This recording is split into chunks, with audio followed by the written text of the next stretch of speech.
Sa nakaraan nating video napuntahan na ng ating bida ang sikat na mersenaryo at napakalakas na si Gillian.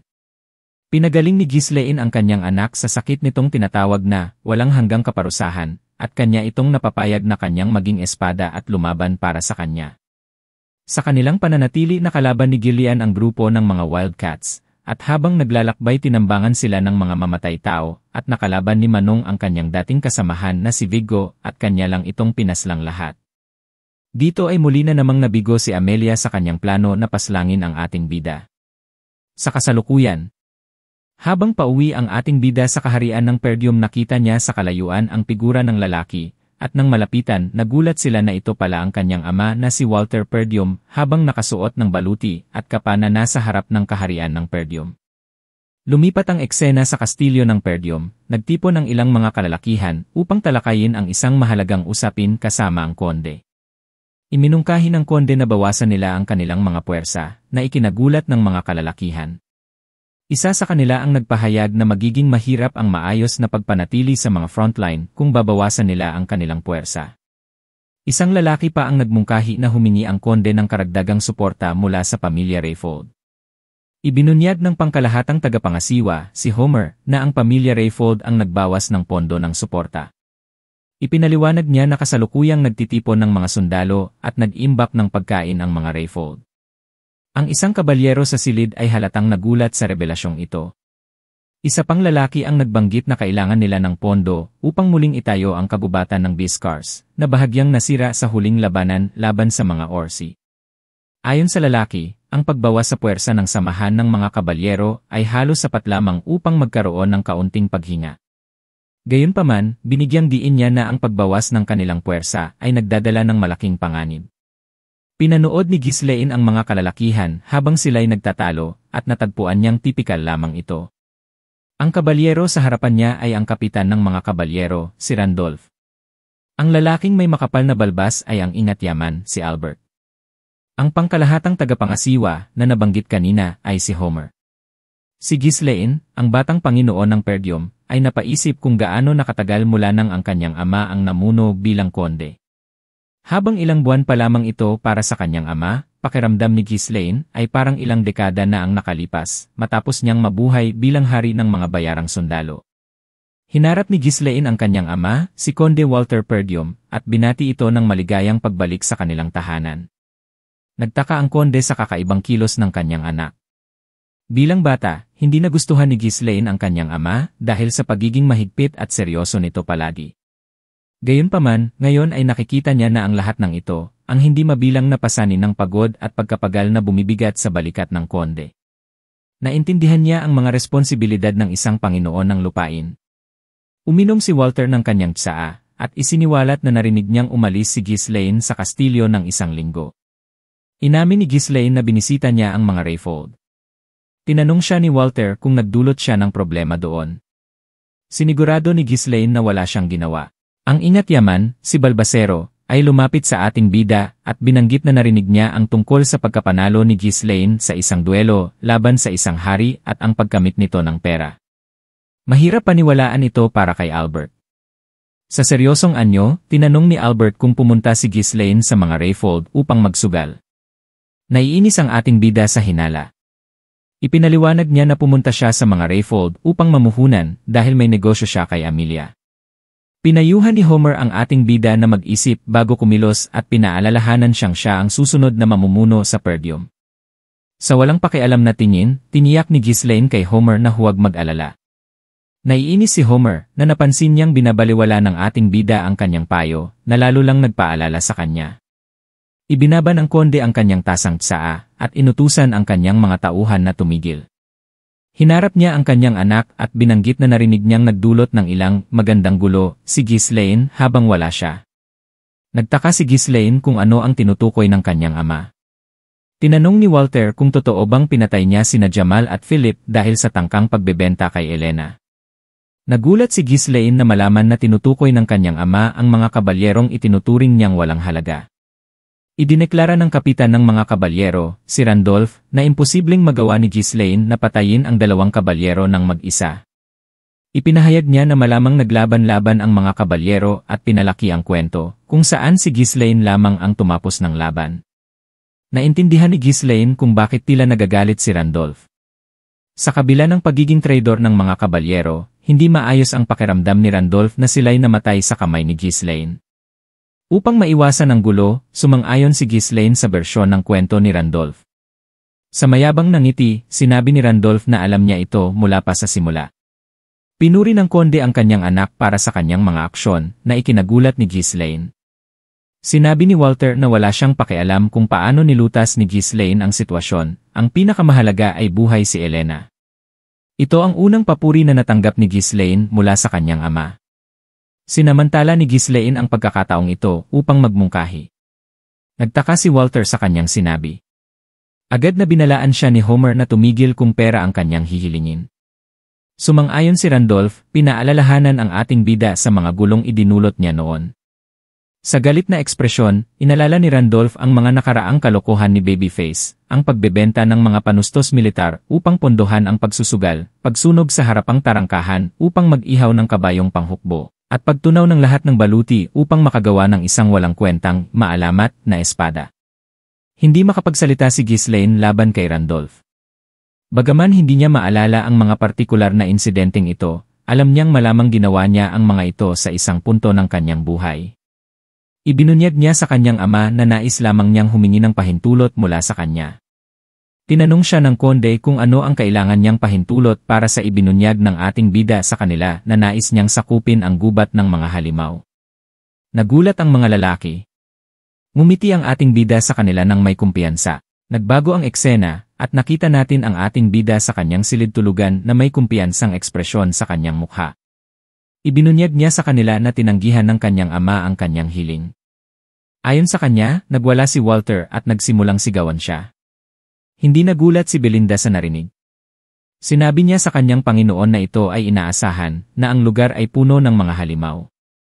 Sinabi niya kay Ghislaine na walang makukuha mula sa pag-aalaga ng mga halimaw. Tinanong ni Ghislaine si Gillian kung narinig niya ang kanyang plano mula kay Belinda. Sinabi ng lalaki na narinig na niya. Sinabi niya na balak ng ating bida na sakupin ang gubat ng mga halimaw gamit ang pondong nakuha niya mula kay Amelia. Ipinaliwanag ni Gillian sa kanyang Panginoon na ang gubat ay isang gubat ng kamatayan kung saan walang nakabalik na buhay. Dahil dito, walang nalalaman tungkol sa lugar at iniiwasan ito ng lahat. Ang masamang reputasyon ng gubat ay kilalang-kilala na sa ibang rehiyon. Sa isang ngiti sa kanyang mukha, sinabi ni Ghislaine sa kanyang bantay na alam niya ang lahat tungkol sa gubat.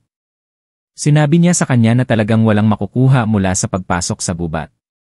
Tumayo siya at lumakad papunta sa kanyang pintuan. Sinabi niya kay Gillian na kailangan nilang magsimula na. Pinaalalahanan siya ni Belinda na hindi siya nakakuha ng pahintulot mula sa konde. Tinanong niya siya kung itutuloy pa rin niya ito. Bumaling ang ating bida at ipinaliwanag sa kanya na hindi niya talaga kailangan ang pahintulot ng kanyang ama. Sinabi niya na humingi lamang siya bilang paggalang. Sinabi niya sa kanya na kailangan niyang gawin ito. Hindi maintindihan ni Belinda kung bakit matigas ang ulo ng kanyang Panginoon tungkol sa pagpunta doon. Tinanong niya siya kung ano ang nasa gubat na labis niyang kinahuhumalingan. Sinabi ni Ghislaine sa kanya na sasabihin niya ito sa kanya sa susunod. Alam niyang magiging masama ang kalagayan niya kung isisiwalat niya ito ngayon at kumalat ang balita. Kung matagumpay na masakop ng ating bida ang gubat, makakakuha siya ng malaking pondo. Sa isang lugar na hindi kalayuan mula sa pasukan ng gubat, mayroong napakalaking ugat ng runestone na nakabaon doon. Kapag ang ore ay binigyan ng mana, nagiging runestone ito. Ito ay isang napakabihirang mineral na kinababaliwan ng mga salamangkero. Ginagamit ito sa lahat ng klase ng mga gamit pangmahika, tulad ng mga barera, mga bilog pangmahika, mga scroll na mahika, alchemy, at pananaliksik sa mahika. Karaniwan itong ginagamit sa kahit ano na nangangailangan ng mana. Sa kanyang nakaraang buhay, si Duke Delphine ang nakadiskubre nito. Ngunit ngayon, ang ating bida lamang ang may mahalagang impormasyon nito. Hindi makita ni Belinda ang layunin ng kanyang Panginoon. Nagpasya siyang sumuko, alam niyang may plano ito. Sinabi ni Gillian sa kanya na susundin niya ang kanyang mga utos. Sinabi ni Ghislaine kay Belinda na pumunta sa kalapit na guild at kumuha ng ilang mga mersenaryo. Sinabi niya na 200 mersenaryo ay sapat na. Hindi makapaniwala si Belinda na hindi nagtitipid ang kanyang Panginoon sa paggastos ng perang pinaghirapan niyang makuha. Tinanong siya ni Manong Marcel kung sigurado siya dito. Ipinaliwanag niya sa kanyang Panginoon na ang mga mersenaryo ay magugulong grupo. Sinabi niya na mahirap kontrolin ang mga ito kung marami sa kanila ang nasa iisang lugar. Maaari pa nilang baligtarin ang kanilang amo at kunin ang lahat para sa kanilang sarili. Sinabi ni Ghislaine sa kanya na tama siya. Sinabi niya na silang dalawa ang personal na pipili ng mga kapaki-pakinabang. Tinanong siya ni Manong kung ano ang ibig niyang sabihin. Ibinunyag ng ating bida sa kanya na pupuntahan nila ang pinakamagaling na grupo sa maliit na sukat ng mga grupo ng mersenaryo sa Hilaga. Sa may kaba sa kanyang mukha, tinanong siya ni Gillian kung tinutukoy niya ang Cerberus Mercenaries. Ipinaliwanag niya na ang Crazy Dogs ay magagaling ngunit babaligtarin nila ang kanilang amo kapag pumalpak ang mga bagay. Ang Crazy Dogs ay kilala bilang Cerberus Mercenaries. Sinabi ng ating bida sa kanyang bantay na kailangan nilang lagyan ng tali ang Crazy Dogs. Nagbago ang eksena at nakita natin si Gillian na ginagabayan ang mga kabayo ng kanyang Panginoon. Naglakad sila paakyat ng burol. Ang Cerberus Mercenaries ay nasa gilid ng teritoryo ng Zimbar. Isa sa kanila ang nakakita kina Ghislaine at Gillian na paparating mula sa malayo. Sinabi niya sa kanyang kasama na dumating na sila. Tumawa ang lalaki nang marinig ito. Tinawag niya ang ating bida na isang kawawang kaluluwa at sinabing hindi nila alam kung saan sila papunta. Muling tiningnan ng lalaki si Ghislaine. Napagtanto niya na isa siyang maharlika. Naniwala siya nakikita sila ng maraming pera mula sa ating bida. Habang tinitingnan ng lalaki si Ghislaine gamit ang kanyang spyglass, may humawak sa kanya. Napasigaw ang lalaki sa sakit. Nagulat ang mga lalaki sa kampo nang marinig ang kanyang tinig. Si Gillian ang siyang humawak sa ulo ng lalaki. Itinaas niya ito gamit ang isang kamay, ang kanyang hawak ay matatag. Tinawag siyang iambasad ng lalaki at nagtanong kung ano ang ginagawa niya. Bilang tugon, inihagis ni Gillian ang lalaki nang may labis na lakas na ang itaas na bahagi ng katawan nito ay bumaon sa buhangin. Ang mga mersenaryo na nasa paligid ay nagalit nang makita ang nangyari sa kanilang kasamahan. Sinimulan nilang sigawan si Gillian, tinatanong kung nawala na ba siya sa katinuan. Isang mersenaryo ang lumabas mula sa grupo, ang mga mata nito ay matalim sa pagkamuhi. Hindi ka pwedeng umakto ng pabigla-bigla dahil lang galing ka sa isang marangal na pamilya, sabi nito. Ang hangal ay may hawak na tanikala na may matulis na kawit at umiikot iyon ng nakakatakot habang nakangisi. Huwag kang umasang makakauwi ka ng buhay, dagdag niya ng may kumpiyansa. Sa kasamaang palad, hindi alam ng hangal na ito kung sino ang kanyang kinakalaban. Napansin ng lalaki na may paparating sa kampo, at lumingon siya upang makita si Ghislaine na nakasakay sa kabayo. Ang ating bida, kalmado at may otoridad, ay nagsalita. Tumahimik ka at dalhin mo ang inyong kapitan, utos niya. Tumawa ng nakakaloko ang lalaki. Nasisiraan na ng bait ang marangal na batang ito, pangungutya niya habang mas mabilis na pinaliliko ang tanikala. Panahon na para malaman mo kung ano ang ibig sabihin ng responsibilidad, dagdag niya. Nagbago ang ekspresyon ng ating bida at mumiti ito. Alam niyang hindi makakakuha ng resulta mula sa mga salitang ito. Gillian, wika niya ng mahinahon, gawin mo ang nararapat ngunit tiyaking hindi sila mamamatay. Nauunawaan, Ginoo, tugon ni Gillian, sabay kuha ng posisyon. Nang ihagis ng lalaki ang tanikala sa kanya, agad itong nasalo ni Gillian. Sa isang matalim na hila, nawala sa balanse ang lalaki at napalapit kay Gillian. Lumipad ang lalaki patungo sa kanya nang walang kalaban-laban. Sa isang mabilis na galaw, hinawakan ni Gillian ang tanikala at ibinagsak ang spike ball sa tiyan ng lalaki. Isang malakas na sigaw ang lumabas sa lalaki nang lamunin siya ng sakit. Minura ng iba pang mga mersenaryo si Gillian, tinawag siyang walang hiya. Akala mo ba palalampasin ka namin dahil lamang naglilingkod ka sa isang marangal? Sigaw ng isa habang sila ay sumugod. Ngunit hindi na tinag si Gillian. Inikot niya ang kanyang espada sa tanikala at ginamit iyon upang buhatin ang nasugatang lalaki bago ito ihagis sa grupong sumugod. Bumangga ang katawan ng lalaki sa kanila, dahilan upang mabuwalang ilan. Natigilan ang natitirang mga mersenaryo sa kanilang pagkabigla. Tumalikod si Gillian sa kanila, ang kanyang tingin ay matalim at nakakatakot. Ang takot sa kanilang mga mata ay hindi maitatanggi. Bumaba si Ghislaine mula sa kanyang kabayo at hinarap ang grupo. Gaano pa katagal ninyong balak maghintay? Dalhin niyo ang inyong kapitan, utos niya. Isa sa mga mersenaryo ang nauutal na nagsabi, natutulog siya. Ang kaguluhan ay nagising ang isang tao, at agad na nagbigay daan ang mga mersenaryo nang may papalapit. Isang pulang buhok na lalaki ang lumitaw, taglay ang otoridad at lakas. Ako si Kaor, kapitan ng Cerberus Mercenaries, pakilala niya. Ngayon, sabihin niyo sa akin, ano itong nangyayari? Hindi na tinag ang ating bida at sumagot siya, mayroon lamang isang dahilan para hanapin ang isang grupo ng mersenaryo. May nais akong ipagkatiwala sa inyo. Nakunot ang noo ni Kaor sa gulat. Kung ganoon, bakit mo binugbog ang aking tauhan? Ang isang marangal ay dapat mas may alam sa asal, sabi niya nang may sarkastikong ngiti. Matiim na tumingin si Ghislaine. Ito ang paraan ko ng pagbati, sagot niya. Ito ang pinakamabisang paraan upang disiplinahin ang magugulong asal. Tumawa si Baliw sa kapangahasan. At ano kaya ang mangyayari kung binati mo kami ng 2 beses, pabiro niyang tanong. Nagbago ang eksena sa loob ng tent ni Kaor. Ang ating bida at Gillian ay nakaupo kasama si Kaor at ilan sa kanyang mga tauhan. Ngayon, sabihin mo sa akin ang tungkol sa kahilingan na ito, sabi ni Kaor. Sumandal si Ghislaine, ang tono nito ay seryoso. Nais kong upahan kayo upang pasukin ang kagubatan ng mga halimaw. Nagkatinginan ang mga mersenaryo, di makapaniwala. Ang kagubatan ng mga halimaw ay kilala sa mga panganib nito, malapit sa teritoryo ng Perdium.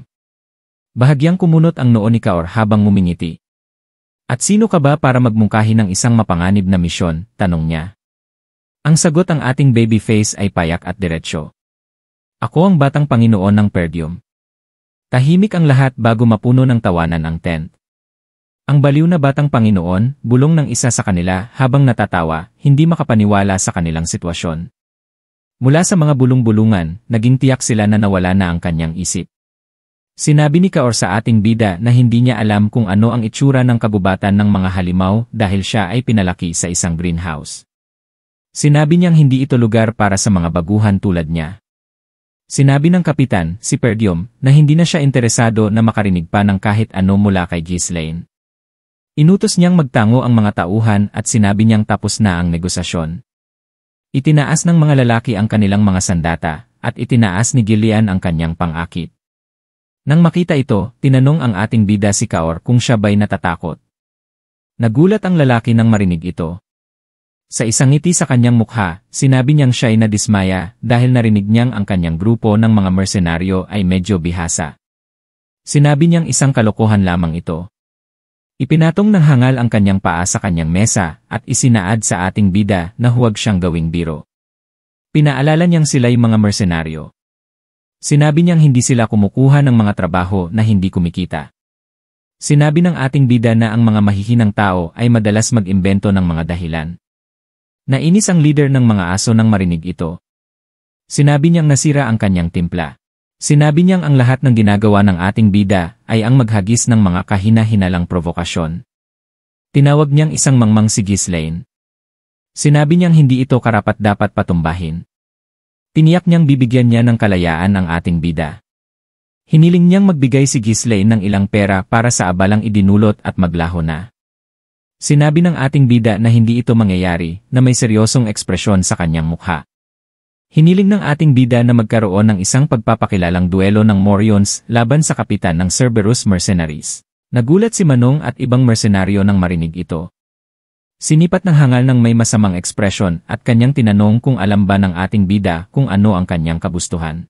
Sa isang tiwala at neting ekspresyon sa kanyang mukha, sinabi ng ating bida na, ang Morion's recognition ay isang tradisyonal na paraan ng pagtaya na ipinasa-pasa sa mga mersenaryo. Kapag 2 tao ay nagkasundong magtaya, sila ay maglalaban gamit lamang ang isang solong pang-akit nang hindi umaasa sa mana. Bawat kalahok ay may isang braso na nakatali. Ang paglabas sa maliit na bilog ay itinuturing na pagkatalo. Ang laban na ito ay naglalagay sa kanila sa isang brutal na laban na may buhay at kamatayan sa loob ng isang limitadong espasyo at galaw. Sa maraming pagkakataon, hindi lamang ang natalo ang namamatay, kundi pati na rin ang nagwagi. Ipinaliwanag ni Ghislaine kay Kaor na ang natalo ay kailangang malinaw na aminin ang pagkatalo at ganap na susundin ang mga salita ng nagwagi. Sa ibang salita, ang natalo ay magiging aso ng nagwagi. Tinatanong ni Babyface si Kaor kung paano niya nararamdaman tungkol sa pagtaya. Nagtaka si Gillian kung bakit ang kanyang Panginoon, na isang maharlika, ay alam ang isang maruming tradisyon ng mga mersenaryo. Sa mundo ng mga mersenaryo, ang pagtanggi sa hamon na ito ay nangangahulugang pag-amin ng kahinaan. Dahil dito, ito ay isang bagay na hindi maaaring tanggihan. Nagsimulang tumawa si Kaor ng parang baliw na may nakakatakot na ngiti sa kanyang mukha. Sinabi niyang may matapang na maliit na maharlika na nais makilala sa paraan ng mga mersenaryo. Sinabi niyang tutulungan nila ang ating bida ng kaunti. Nagsimula tumawa ang mga lalaki nang marinig ito. Nagbago ang eksena at nakita natin silang lahat sa labas. Si Ghislaine at ang kapitan ay may isang braso na nakatali. Binigyan sila ng mga panaksak. Inalis ni Kaor ang kanyang jacket at ang mga mersenaryo ay nagsimulang magsaya para sa kanilang kapitan. Inutusan nila siyang patayin ang matigas ang ulo na maharlikang bidang yan, na naniniwala silang narinig lang ni Ghislaine ang tungkol sa pamamaraang ito mula sa kung saan at nagdesisyon siyang labanan ito gamit ito. Sinabi niya sa ating bida na hindi na siya maaaring umatras ngayon. Hinila niya si Ghislaine patungo sa kanyang tabi na may kumpiyansang ngiti sa kanyang mukha at sinabi sa kanya na nagawa na niyang ito ng 5 beses. Bumalik si Ghislaine sa kanyang orihinal na pwesto at hinila ang kapitan, si Gillian, palapit sa kanya na may mapanghamak na tingin sa kanyang mga mata. Ibinunyag niya kay Kaor na nagawa na niyang ito ng mahigit 100 beses. Nabigla ang kapitan nang marinig ito. Inutusan sina Ghislaine at Kaor na magsimula. Sabay silang sumugod sa isa't isa gamit ang kanilang mga punyal. Pareho nilang nagawang iwasan ang mga atake. Muli nilang ipinagpag ang mga punyal sa isa't isa, halos magkalapit na hindi magtagpo. Inatake ni Ghislaine si Kaor ng mas malakas, ngunit nagawa ng mercenary na hadlangan ang mga atake niya. Hinila niya ang ating bida sa harap niya at sinubukang tusukin siya mula sa likod. Nagawa ng ating bida na hadlangan ang bawat isang pag-atake, kahit na hindi niya gaanong makita ang punyal. Yumuko siya at nagawang palampasin ni Kaor ang atake. Mabilis niyang inatake si Kaor gamit ang pagkakataon, ngunit nagawa itong iwasan ni Kaor. Hinila niya ang ating bida palapit sa kanyang katawan at binigyan siya ng malakas na sipa sa kanyang binti. Ramdam ng ating bida ang lakas ng sipa, ngunit may ngiti sa kanyang mukha. Sinabi ng mercenary kay Ghislaine na mas magaling siya kaysa sa inaasahan. Hindi siya makapaniwala na ang ating bida ay nagsasabing nagawa na niyang isang Morion's recognition ng mahigit 100 beses. Isang bagay na hindi naranasan ng karamihan kahit minsan sa kanilang buhay. Sumugod muli ang maangas na si Kaor kay Ghislaine at sinabi sa kanya na gawing makatotohanan ang kanyang pagpapanggap. Hindi binigyan ng pagkakataon ni Kaor ang bida upang umatake. Masaya ang mga kasamahan sa Cerberus Mercenaries nang makita ito. Inutusan nila ang kanilang boss na patayin ang ating bida sa panggugulo niya sa kanila. Nagtanaw si Gillian ng masama tungo sa kanila nang marinig ito. Agad na tumahimik ang mga lalaki. Alam ni Gillian na ito'y isang labanan na tiyak na matatalo. Ang lugar ng bilog ay halos sapat lamang upang magsandalan ang isang tao. Ipinagbabawal ng mga alituntunin ang paggamit ng mana, kaya't pinipilit ang kalaban na umasa lamang sa pisikal na lakas. Isa pang problema ang pagkakaiba ng laki at ang limitadong galaw dahil sa pagkakatali ng mga kamay. Si Babyface ay halos hindi na makaiwas o makapagdepensa laban sa mga atake ng leader ng Crazy Dogs. Samantalang ang hangal ay may pagkakataon upang kontrolin at dominahin ang laban. Dahan-dahang inilagay ni Gillian ang kanyang kamay sa kanyang palakol. Nagdesisyon siyang makialam kung sakaling lumala ang sitwasyon. Hinawakan ni Kaor ang kamay ni ating bida at pinigilan siya. Ipinagpag niya ang kanyang punyal patungo sa kanya at nagawa ni Ghislaine na iwasan ang atake. Lumundag siya patungo sa kabilang bahagi. Sa sandaling siya ay lumapag, napansin ng ating bida na ramdam niya ang sakit sa kanyang binti. Ang sakit ay dumadaloy mula sa binti na ginamit niya upang hadlangan ang atake ni Kaor kanina. Ang pinsala ay dumadami dulot ng kakulangan ng proteksyon ng mana. Ngumiti si Kaor nang makita ang hitsura sa mukha ni Ghislaine. Sinabi niyang namumuti na siya at tinanong kung naabot na ba niya ang kanyang limitasyon. Nagsimula siyang atakihin ang ating bida ng mas marahas. Naniniwala ang mercenary na mukhang kahabag-habag ang ating bida sa paraan ng kanyang paglaban sa lakas ng kalaban. Bagamat hindi niya gusto ito, naniniwala siya na may higit na tapang ang bida kumpara sa ibang mga maharlika na kanyang nakasalamuha. Naniniwala siya na hindi bihasa si Ghislaine, ngunit tiyak na nakikita niya ito sa kanya. Inisip niya na ang estratehiya ni Ghislaine ay iwasan at tanggihan ang mga pag-atake ng kalaban gamit ang kanyang punyal habang tinatanggap ang mga mas maliliit na sugat sa katawan. Gayunpaman, ipinagbabawal ng Morion's recognition ang paggamit ng mana. Ang lahat ng atake ay tiyak na magsusumpungan. Nakita ni Kaor na alam na ni ating bida ang pinapasan niyang pagkapagod sa kanyang mga binti at nakikita ito sa kanyang mukha. Ngumiti ang mercenary.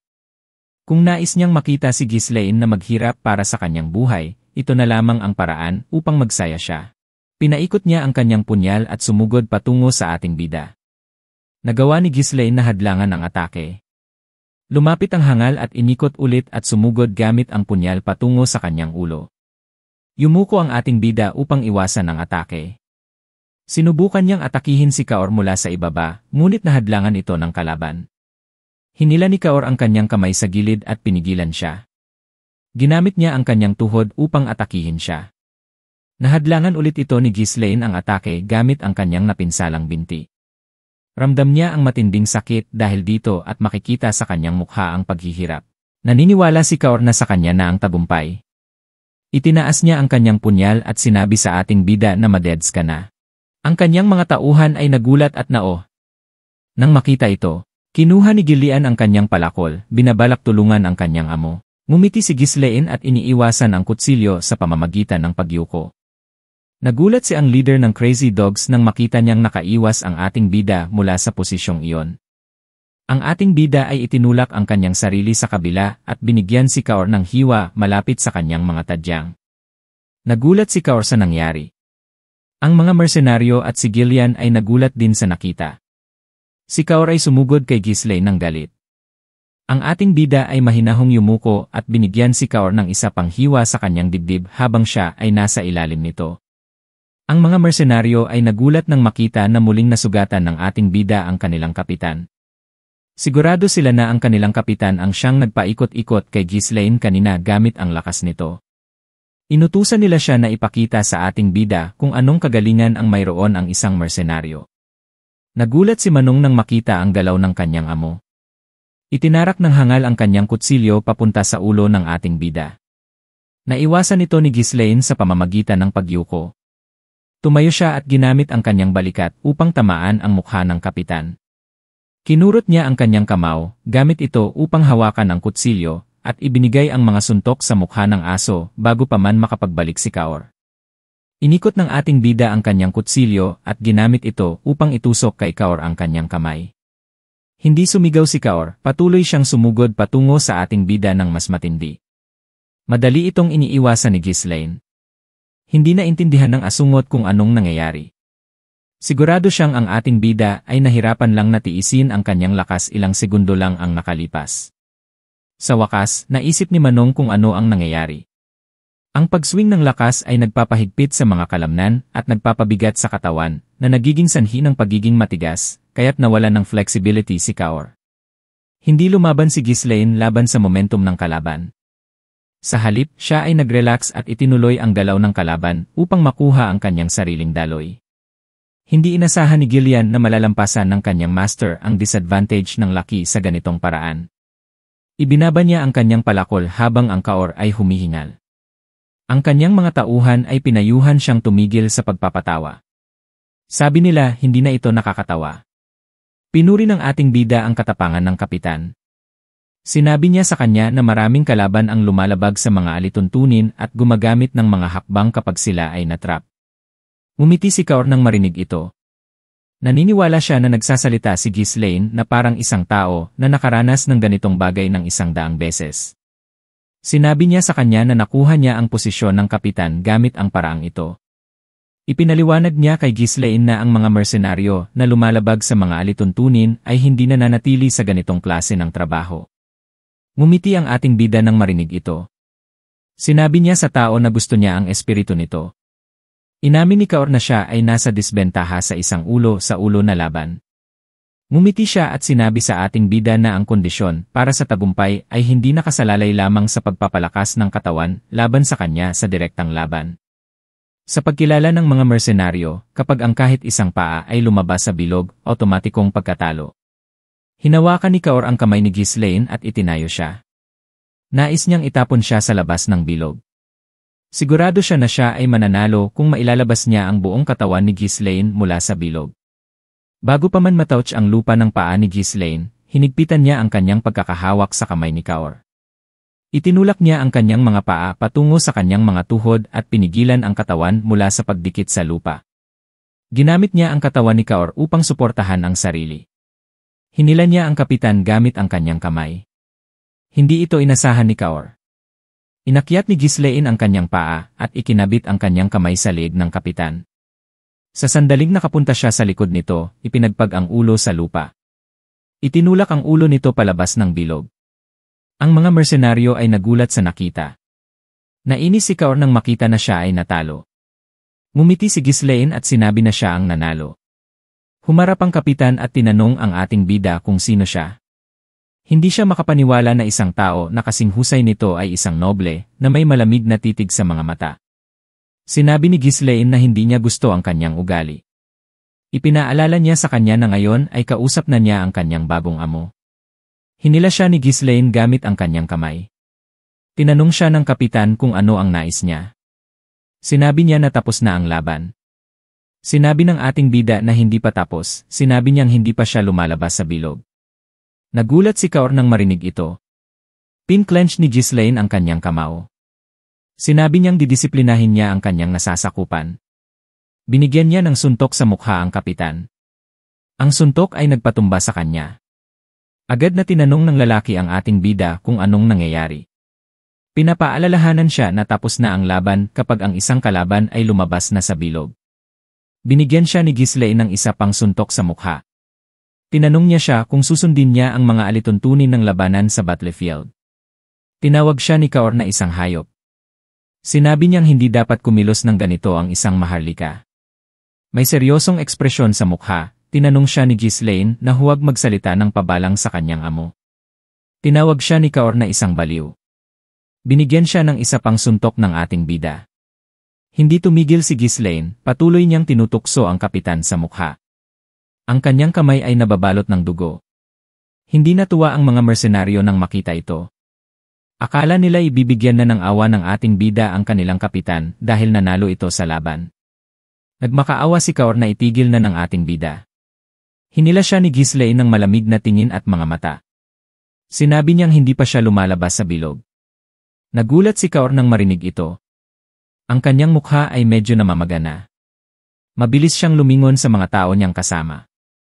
Tinanong niya sila kung papayagan ba nila itong mangyari. Inutusan niyang patayin si Ghislaine. Agad na kumuha ng mga espada ang mga mersenaryo. Bago pa man makalapit sa kanilang kapitan, kumuha ng palakol si Gillian. Agad silang tumigil sa kanilang dalaw. Sa matinding tinig, sinabi ni Gillian na sinumang humadlang sa pamamaraan ng disiplina ng kanyang amo ay papatayin. Alam ng lahat na hindi biro si Gillian. Nagulat si Kaor sa nakita. Nang nanginginig tulad ng isang takot na aso, lumingon siya sa kanyang bagong amo. Tinanong siya ni Ghislaine kung tapos na siya. Ang susunod na nakita ni Kaor ay ang kamao ng ating bida. Tumawa si kapitan mula sa takot. Alam niyang nagkamali siya. Ang suntok ay nagpatulak sa kanya pabalik. Lahat ng mga maharlikang nakatagpo ni Kaor sa kanyang buhay ay puro mga talunan. Mga hambog na baboy, mga taksil, mga narsisista. Isang maliit na taktika ng takot ay gumana para sa kanila. Naging kasiya siya kay Kaor na mag-utos ng pera mula sa kanilang mga bulsa.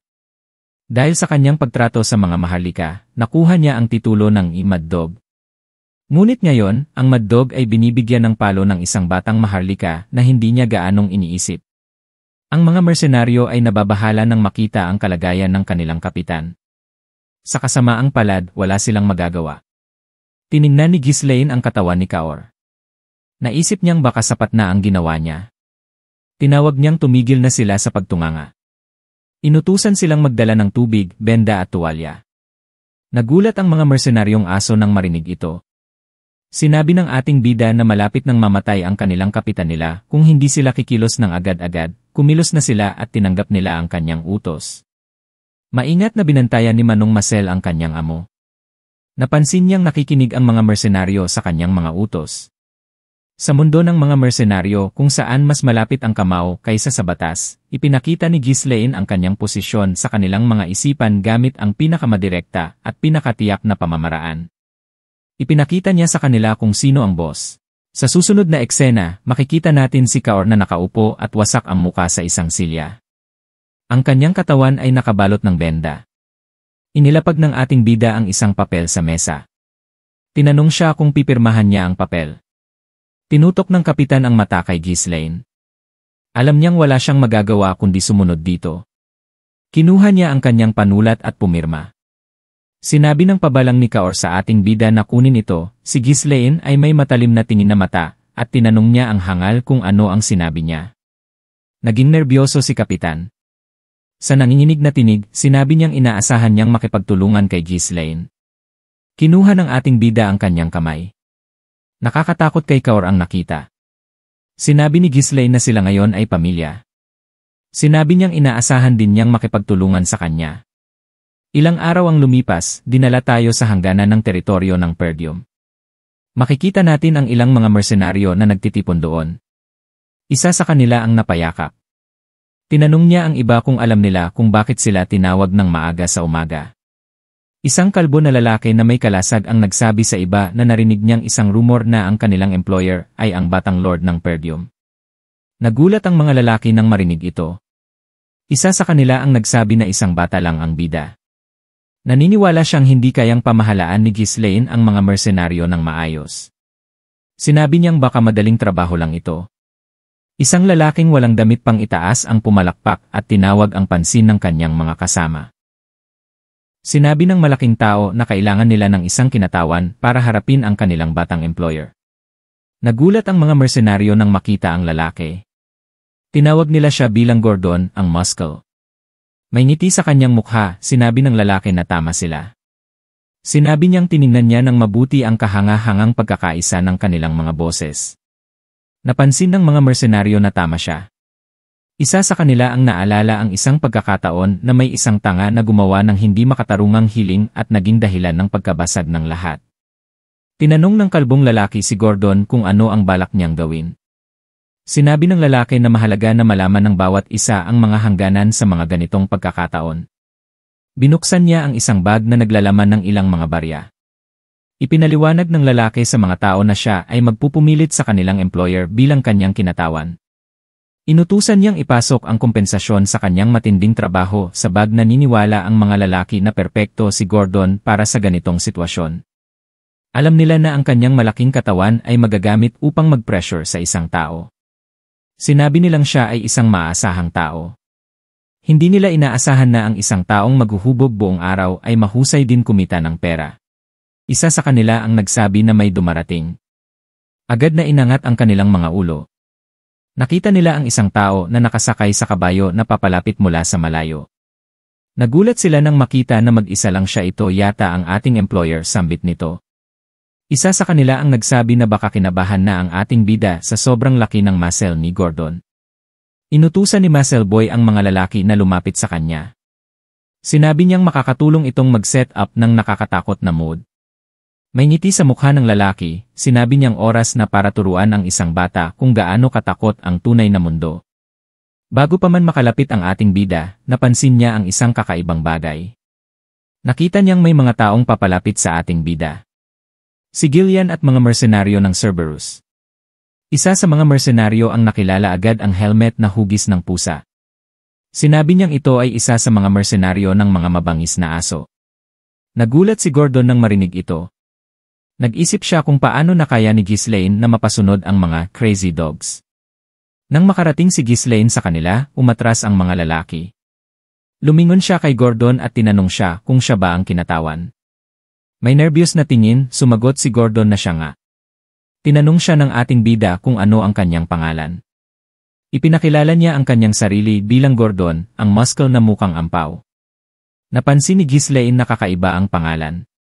Tinapik ng ating bida ang dibdib ni Gordon at sinabi niyang maganda ang pangalan niya. Ipinakilala ni Ghislaine ang kanyang sarili bilang batang lord ng Perdium. Inutusan niyang magtipon ang mga mersenaryo ng seryosong ekspresyon sa mukha. Inanunsyo niya sa kanila na magsisimula na sila sa pagpapalawak ng gubat ng mga halimaw. Nagbago ang eksena kung saan makikita ang kabubatan. Makikita natin ang ating bida na naghahanda upang suyurin ang kabubatan. Tinutulungan siya ni Belinda na isuot ang kanyang baluti, iniisip na halos tapos na ang paghahanda para sakupin at bulabugin ang kabubatan. Nakagawa na rin sila ng pansamantalang base sa kabubatan, mga kinakailangan at ang hukbo, sambit niya sa sarili. Humarap ang ating bida sa mga mersenaryo na tutulong. Pinakiusapan ni Ghislaine ang kanyang eabab na bilangin muli ang hukbo. Sumang-ayon naman ito agad-agad. Isinaad nito na meron silang 148 mersenaryo na nakakontrata na sa kanila, isama pa dito ang 41 Cerberus na mersenaryo na dinala ng kanyang amo.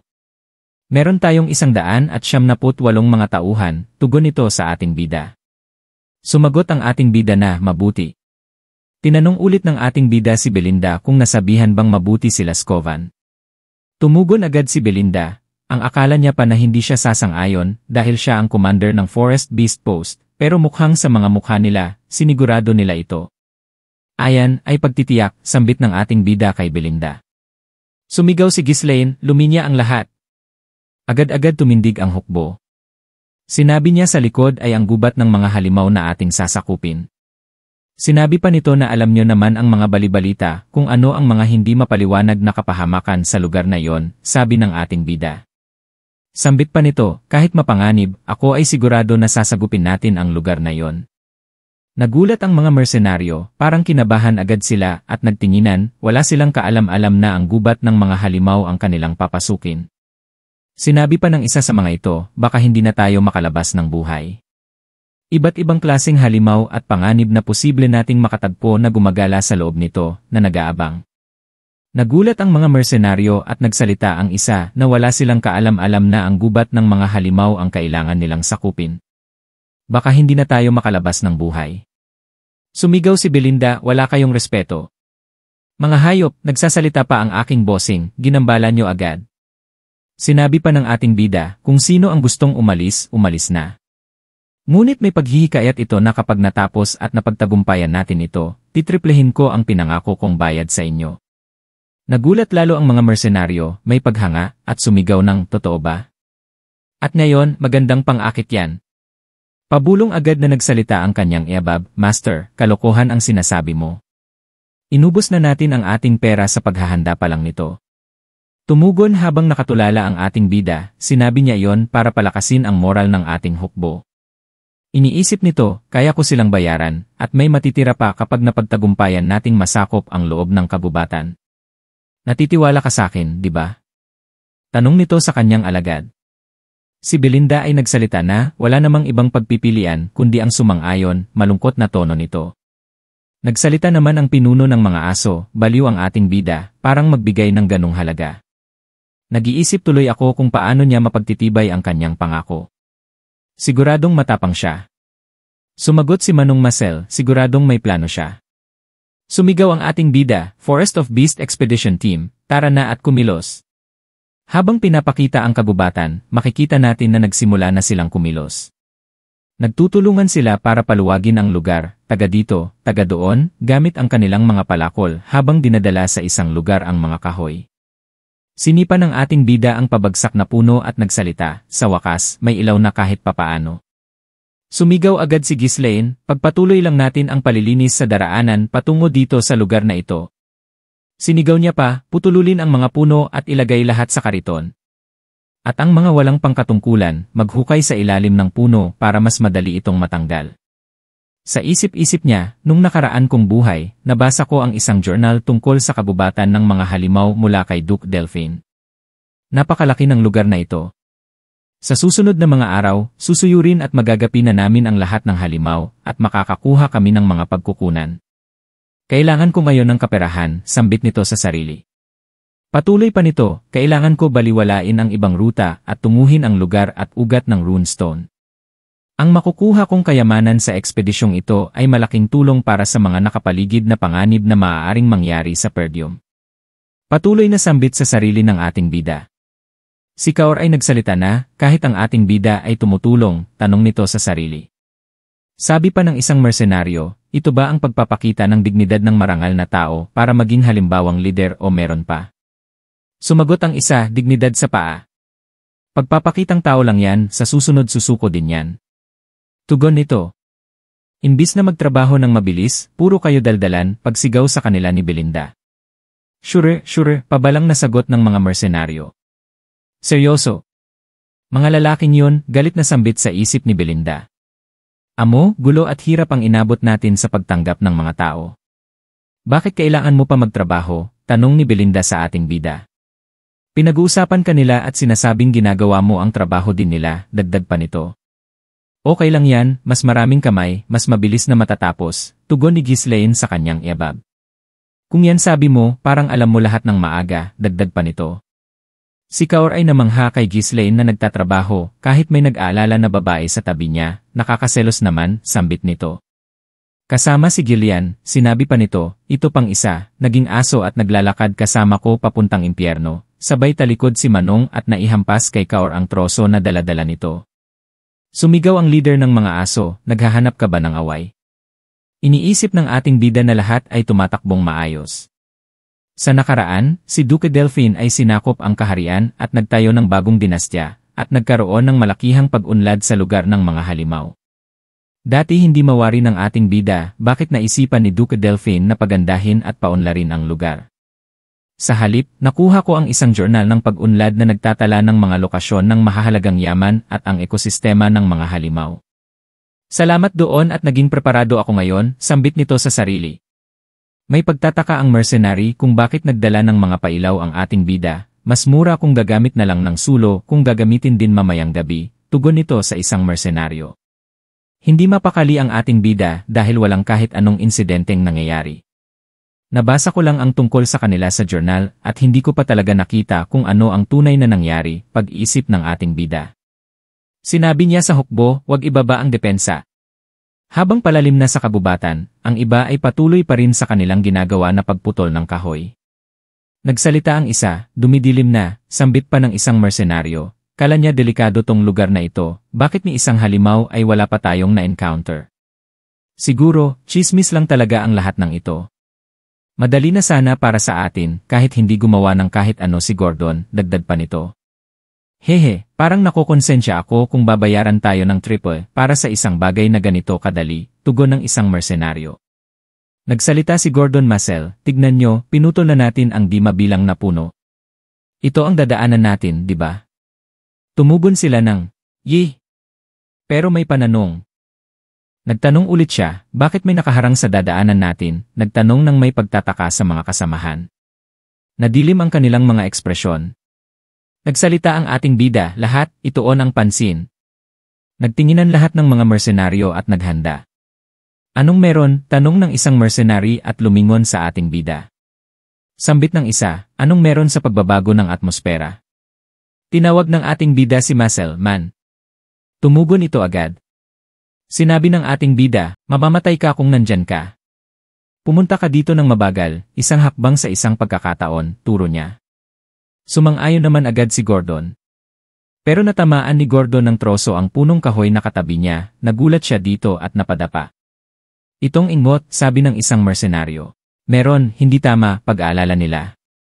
Tumingin si Gordon sa kanyang likuran, may nararamdaman siya, natatakot ang ibang mersenaryo na parang hindi alam ang mga nangyayari.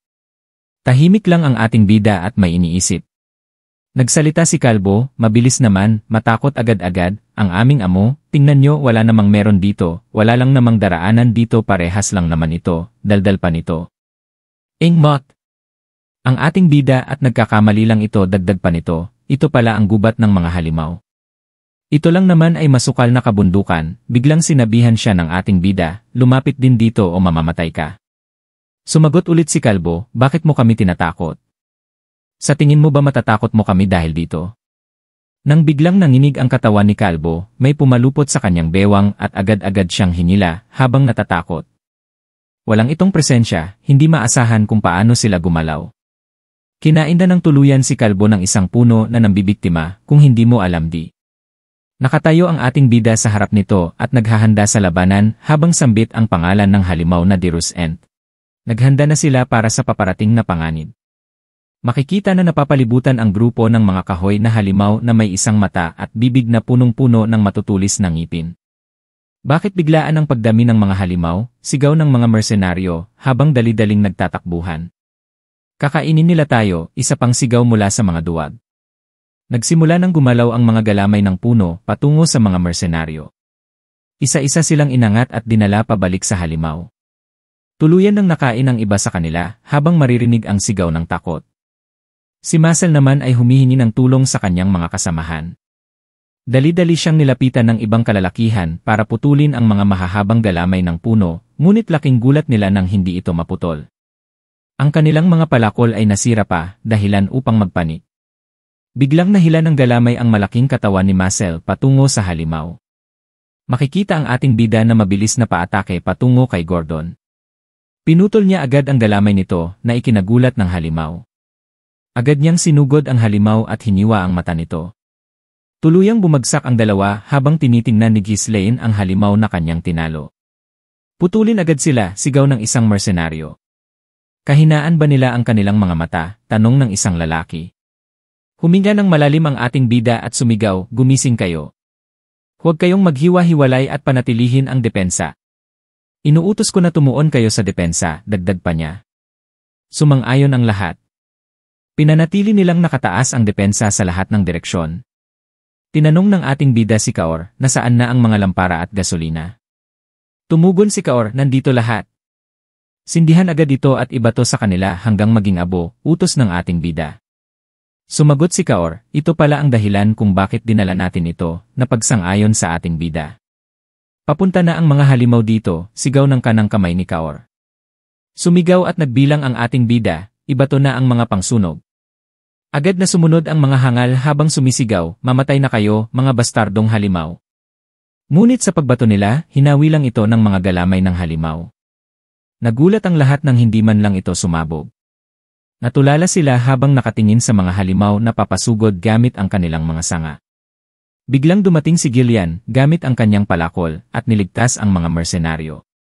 Kasabay nito, dumating si Belinda at nagtapon ng mga punyal sa mata ng halimaw. Tinignan sila ni Ghislaine at inutusan na tulungan ang mga mersenaryo na ibato ang mga gasolina at lampara patungo sa halimaw. Iniangat ni Ghislaine ang kanyang espada, handang umatake. Pupukawin ko ang kanilang atensyon, sabi ng ating bida. Mag-ingat, aking Panginoon, sagot ng isang tauhan niya. Tuluyang sumugod ang ating bida, hiwa dito, hiwa doon, hanggang tuluyan niyang nakuha ang atensyon ng mga halimaw. Sinundot pa niya ang mata ng isa. Oras na para ibato ang mga lampara. Siguradong gagana na ito ngayon, sigaw ni Belinda. Ibinato na ng grupo ng mga mersenaryo ng Cerberus ang mga lampara na may gasolina sa mga halimaw. Agad itong nagliyab, sunog ang iba sa mga puno. Huwag tumigil sa pagbato. Sunugin sila hanggang sa mawala sila isa-isa, sigaw ng ating bida. Hindi tumigil ang grupo sa paghagis hanggang tuluyang nasunog ang mga halimaw na puno. Nakatayo ang bida sa harapan ng mga mersenaryo at sinabing, huwag ninyong ibaba ang inyong depensa. Hindi pa ito tapos. Ngayon, ipapakita na nila ang kanilang totoong anyo. Bigla na lang bumuga ng makapal na usok mula sa mga halimaw, dahilan upang mapangiwi ang lahat. Ano ang nangyayari? Tanong ng mga mersenaryo, habang nagtataka kung nawala na ba ang apoy. Nagtanong si Belinda sa kanyang amo, hindi ba ito ang kanilang kahinaan? Sumagot ang ating bida, ang panlabas lang nila ang mahina sa apoy, hindi ang loob. Kapag nasunog ang panlabas na baluti, ang loob ay sisingaw lang. Tuluyan nang nagbago ang anyo ng mga halimaw. Naging kakulay na nila si Barney at sumugod patungo sa grupo ng ating bida. Natakot ang mga mersenaryo at nagtataka kung bakit hindi pa patay ang mga halimaw. Atensyon lahat, sigaw ni Ghislaine. Itaas ang inyong mga espada. Lalaban tayo. Hinikayat niya ang lahat na sumugod. Dali-dali dumausdos pasulong ang ating bida tungo sa mga halimaw. Hanggang dito na muna mga kazens ang ating storya ng ating bida na si Ghislaine. Sa susunod na kabanata masasaksihan natin ang panganib na taglay ng kagubatan ng halimaw kung saan mapapasabak na naman ang ating bida at mga mersenaryo. Makikita na natin kung paano lumaban ang pangkat na mersenaryo na Cerberus sila Gillian laban sa mga halamang may ngipin. Sa pagpapatuloy ano pa kaya ang matutuklasan ng ating bida sa loob ng kagubatan? Sana nagustuhan nyo ang ating kwento. Mag-aantay ulit tayo ng bagong kabanata ng ating bida na si Ghislaine. Sana patuloy ninyong abangan at suportahan ang ating channel sa mga patuloy pang Manhwa Tagalog Recap. Bago matapos, shoutout nga pala sa ating kazens na si Kayeri Ivo Joseph Menes. Maraming salamat sa patuloy na pagsuporta.